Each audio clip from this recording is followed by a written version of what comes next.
So a couple of years ago, I kind of went into this rabbit hole, if you will, of research for a project, and it got me obsessed with things that took my mind to a less than positive place, I guess. So it was fun to think about. Well, you chose to go to a less than positive place. I went there. No circumstance actually takes you there. You choose to go there based on your belief system. Do you have thoughts on human beings who let their minds drift to conspiracies all the time, and whether or not the presidential figure at the time It's what I just said. If you are embedded with a negative belief system, you will gravitate towards seeing everything in life through negative lenses. Remember that all of these are real realities. You get the experience you focus on.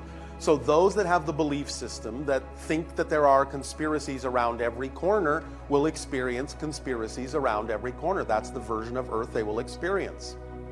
We're not saying there are no such things as conspiracies. Of course there are, because conspiracies themselves are usually the product of negative belief systems in the way that you typically refer to conspiracies on your planet. Of course, anytime anyone gets together with anyone else and goes in a similar direction or discusses something of a similar content, technically speaking, that's a conspiracy.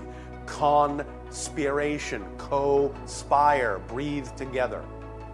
Anyone that is doing anything with someone else that is the same thing is conspiring with them in the neutral sense of the word. But we understand the way that people on your planet typically use the word conspiracy. It usually is given a negative context.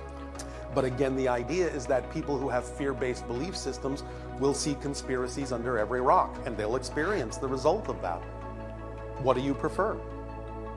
So, if you don't prefer to experience that, have a positive-based belief system, and even though you might observe that there might actually be a conspiracy somewhere, or you might observe that someone else is saying there are conspiracies everywhere, that doesn't mean that any so-called conspiracies will affect your life in any particular way at all, because you'll be on a different frequency, you'll be on a different wavelength, and whatever it is their intention is will simply have no ability to affect you in any negative way. So it's your choice. There are no negative entities on this planet that you're aware of that... Of course, there are many entities on your planet that are negatively oriented, but so what? What's that got to do with the life that you choose to experience? Why not simply exist on a wavelength that will make whatever it is they're doing completely ineffectual for you?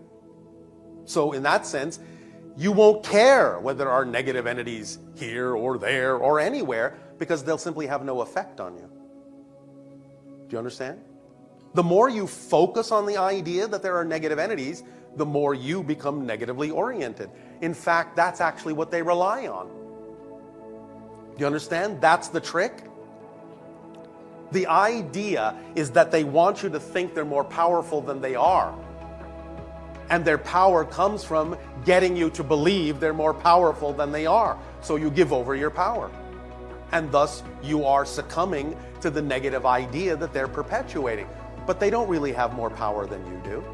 They just want you to believe that they do. And when you believe that they do, then they do, because you give it to them. So don't fall for the trick. Don't get caught up in the idea that there may be negative entities. Of course there are. But so what? What's that got to do with the life you're going to experience? Nothing. Well, then, why bring it up? Thank you. Thank you.